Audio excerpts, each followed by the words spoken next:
Hi friends, good morning.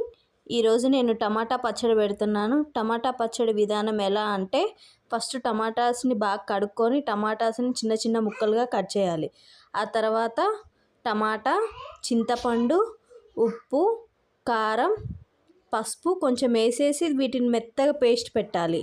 మెత్తగా paste పెట్టిన తర్వాత పోపు పెట్టుకోవాలి. మనం పోపులో వచ్చేసి నూనె, ఆవాలు, జీలకర్ర, వెల్లుల్లి ఇవన్నీ పోపు పెట్టుకోవాలి. పోపు చల్లారాలి. ఆ తర్వాత మెంతులు, ఆవాలు, జీలకర్ర మూడు బాగా రోస్ట్ చేసుకొని మెత్తటి పౌడర్ చేసుకోవాలి.